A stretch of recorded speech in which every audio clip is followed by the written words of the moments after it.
Today we're going to start talking about some of the political traditions that came from Europe and heavily influenced America during colonization and leading up to the Revolution, and then, of course, when we wrote our own Constitution. A lot of that came from England, and you need to be familiar with the things that we stole from England to form our own sort of political ideas. If you take U.S. history in South Carolina, the title of the course is usually U.S. history and Constitution. So there is this big focus in the course on the Constitution, where did it come from, and they try to tie it back to the history. So you're learning the history of the Constitution. So with that being said, let's get started. You need to understand, of course, that England was ruled by kings and queens, and they had absolute authority. They could raise taxes, they could go to war, they could chop off your head. They had a lot of power that we don't necessarily think about what it is to be ruled by a king or ruled by a queen. However, they became a constitutional monarchy, and that's important in American history because we will model a lot of the things that are in our Constitution after England. We model our Constitution after the Magna Carta. So it's important that you understand this document and what it did in England so that you can understand your own Constitution, our own Constitution. So there's King John. And if it helps you remember, if you've ever seen the movie Robin Hood, made by Disney, where he's running around and stealing from the rich king to give to the poor, that's about King John. King John was heavily taxing the citizens because he went to war and he lost these wars. So he began raising taxes. To avoid civil war, he's going to have to sign the Magna Carta. And what the Magna Carta does is it says that the king cannot raise taxes without consulting the people first. It's going to give rights to the people. And that's, of course, very important. In our own government, we're going to see the Magna Carta come up again and again. Franklin Delano Roosevelt said, "The democratic aspiration is no mere recent phase in human history. It was written in the Magna Carta." It establishes something called the rule of law. And you just sort of accept this as normal, probably, and don't even realize that before the Magna Carta, this wasn't written. And basically it means that everyone has to follow the law. It doesn't matter whether you are rich or poor, whether you're a king or a president, you have to follow the law. No one is above the law. But before the Magna Carta, that principle didn't exist. If you were king, you were above the law. So the Magna Carta is going to limit the power of the king. He can't raise taxes without asking Parliament, or Parliament is going to represent the people. And it establishes sort of a due process of what needs to go on. It's going to establish a trial by a jury of one's peers. Of course, we see that in America. And, of course, the idea of right to property, which is very important to Americans' development, that the king cannot come in and just take away your property because he wants to build a house or something like that. If you remember nothing else about the Magna Carta, this is what you really need to remember, is that it put limits on the king's power, right? And we're going to see that again in our own Constitution, but we also, in the early colonial development, we firmly believed that there was limits to the king's power because we considered ourselves to be English citizens. So you need to remember that the Magna Carta limited the king's power, and it guaranteed that Englishmen had certain rights that even the king could not take away. And since we're Englishmen in this early part of history, when we're developing America before the American Revolution, we firmly believe that as Englishmen, the king could not take away some of our rights. It established Parliament, and this is the point when England became a constitutional monarchy. So the kings and queens are going to lose their power and become more of figureheads. So, of course, here's the British Parliament. You need to be familiar with the ideas of someone called John Locke, this lovely gray-haired man. His work is going to also heavily influence American development. John Locke is important because he's the first person to talk about this idea of natural rights and that everyone who is born with the freedom of life, liberty, and the pursuit of happiness. These things can only be taken away, meaning that you're born with them, and you're just naturally have them, but of course they can be taken away by a government. His ideas were very instrumental, of course, with Thomas Jefferson, and you're going to see this idea of life, liberty, and the pursuit of happiness in the Declaration of Independence, that the king has taken away these rights. John Locke believed in something called a social contract, and that it was the people who established a contract with the government, and that the power rests with the people. And of course, if you think back through history, you may have these powerful kings and queens, but once the people have lost faith in the king, or they disagree with the things that the king doing, they may overthrow that king. And it is the people who really have the power. And this idea of a social contract of the people working with the king is definitely unique. And we're going to see that idea that the power rests with the people when we create our Constitution. So you need to know that John Locke heavily influenced Thomas Jefferson, who of course wrote the Declaration of Independence. And this idea of life, liberty, and the happiness originated by John Locke will show up in the Declaration of Independence.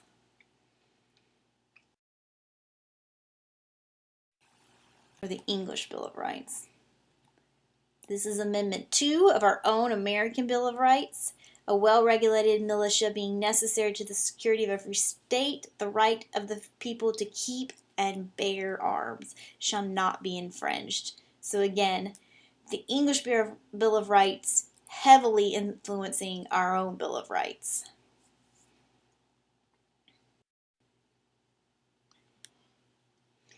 So we have this, let's go back to colonial America and the development of the colonies.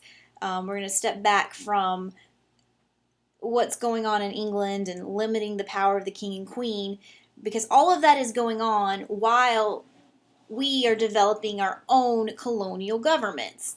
So colonists believe that they are Englishmen. So they are Englishmen underneath the Magna Carta and protected by the English Bill of Rights. So we firmly believe that we have the same rights as those people living in England. So when we start to develop our own system of government in the colonies, we're using the English crown as a model, and we know that we're still ruled by England, but we're definitely developing a system of independence already. So, for example, in Virginia, in Jamestown, they're going to sort of form their own parliament because England's very far away and they want to model it after what they know in England. So they're going to form these popularly elected legislatures that are very similar to British Parliament. And they do that in Virginia first with the Virginia House of Burgesses. A Burgess is the name to help you kind of remember what the House of Burgesses is when it was in Jamestown. A Burgess just means the name for an elected representative. They come in from the surrounding plantations. So white men who owned a certain amount of property could vote for the Burgess. It wasn't completely democratic, of course, because women weren't represented, or indentured servants or slaves, of course, weren't represented. Importantly, people who served in the House of Burgess, who were elected to the House of Burgess, were George Washington, Thomas Jefferson, and Patrick Henry. So you can see revolutionaries who formed our government served in this elected assembly, and that's going to, of course, influence how they create the new government. Another area where we're developing independence from England was with the Mayflower. And we talked a little bit about the Mayflower Compact last time, but we want to talk about it a little bit more and what its influence was on early government. So remember that the Puritans were the ones that separated from the Church of England. They were blown off course and they ended up in the Bay Colony area. So they're not technically in land that was given to them by the King of England. And they knew from previous colonies that if they didn't have a government, that things were probably going to go pretty poorly for them. So they had to establish some kind of government before they got off the boat. So they signed this Mayflower Compact, and it's the first written laws in America. They agreed that the laws were to protect them, and that it was drafted and created by the people. So the King of England didn't have anything to do with telling them what they could do or what the laws were. These were laws that were drafted and came from the people on the boat. The Mayflower Compact will serve as a basis for the Constitution 150 years later, so it's a pretty important document.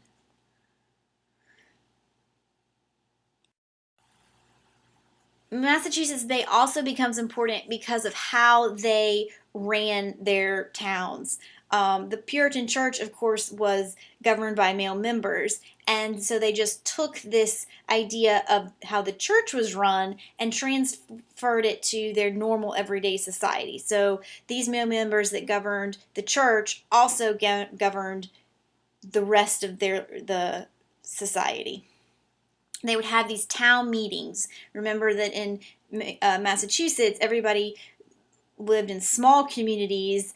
They could govern through small meetings or town meetings. And so if you had a town a ways away, you would elect somebody, and they all generally came to Boston. So all these small towns would send members to Boston to sort of decide what was better for the whole of Massachusetts. And as the Puritans began to spread out, this idea of sending representatives spread throughout the colonies, through all 13 colonies. And the assembly were the ones that had the power to tax. And that becomes very important because from the very beginning, it is not the King of England who is taxing people, it is the assemblies. And the assemblies represent the people, right? The towns have elected this person to represent them, and that person goes to Boston and says, well, yes, our town will agree to that tax. So they're working together, but the power is definitely coming from their own assemblies, not from England. This is because of something called salutary neglect, and this is definitely a vocabulary word you're going to want to remember. Basically, salutary neglect meant that England was too busy with its own problems. The colonies were doing fine. They were making money. They didn't see any reason to interfere and any reason to send over their own English governors to tell them what to do. So they were very happy with these assemblies that were developed. So England left the colonies alone. One, because of distance, right? We're traveling by ship. I mean, it's a long way back and forth. And also they just didn't have the desire to. So they were left to govern themselves. But what changes? England goes to war. And in England, this war is called the 7 Years' War. And in America, it has a different name. It's called the French and Indian War. But this war was very expensive, and England needs money. So they're going to abandon salutary neglect and start interfering in the politics of the colonies, especially in their ability to tax.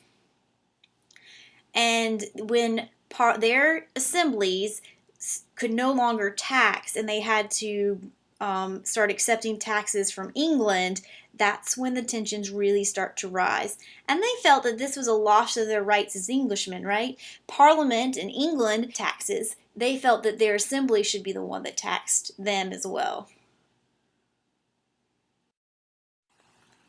So you need to keep in mind that the colonists, they wanted to hold on to the government that they already had.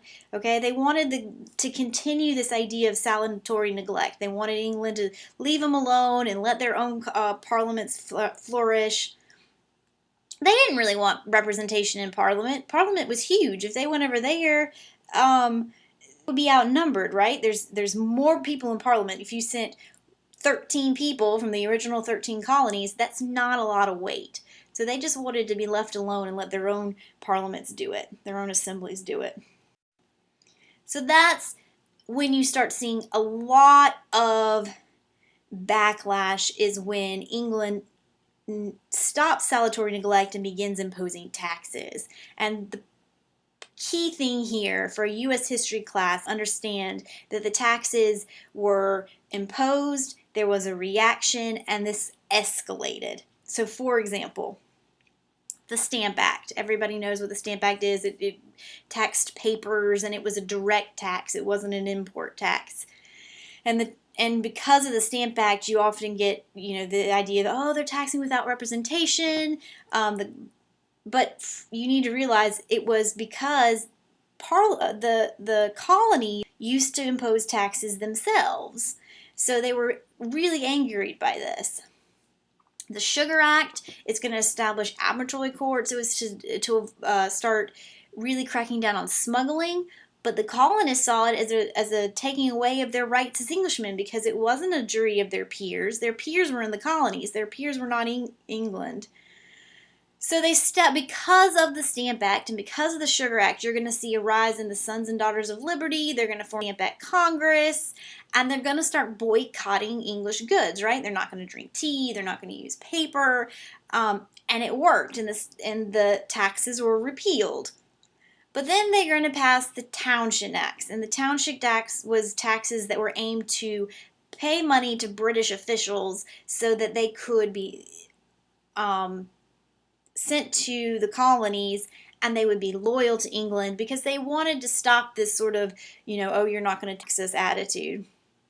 And of course, that did not sit well with the colonists. So when the Townshend Acts were passed, they're going to reinstate the boycott, and they're going to stop drinking English tea, and they're going to stop buying English goods all over again.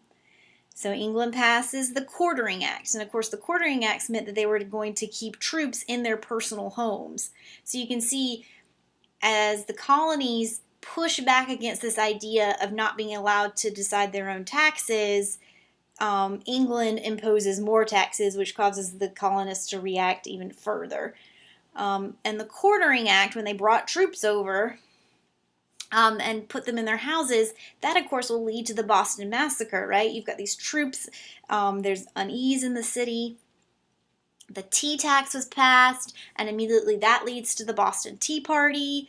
They pass the Intolerable Acts. Now, the Intolerable Acts basically say, okay, Massachusetts, you are just no longer going to be able to govern yourself. You can't do it. We're taking away your ability to govern yourself. So that, of course, really angered the colonists when England comes in and starts establishing a royal governor and putting royal officials in power, which is going to lead to the First Continental Congress and, of course, the shot that's heard around the world, which begins the Revolution. So you want to remember a lot of the documents that are being created in England: the Magna Carta, the English Bill of Rights, the ideas of John Locke and a social contract, because that heavily influences the ideas that are being started in America. We firmly believe that we have the same rights as Englishmen as the people living in England do. And when we form our assemblies, we're basically forming our own parliaments, which we run in the colonies. And when England stops salutary neglect and begins trying to tax not through our own government assemblies, that's when we become angry, and then you have all of the different acts that you need to know about, and the escalation to violence, and then of course we're finally fed up and declare war with England.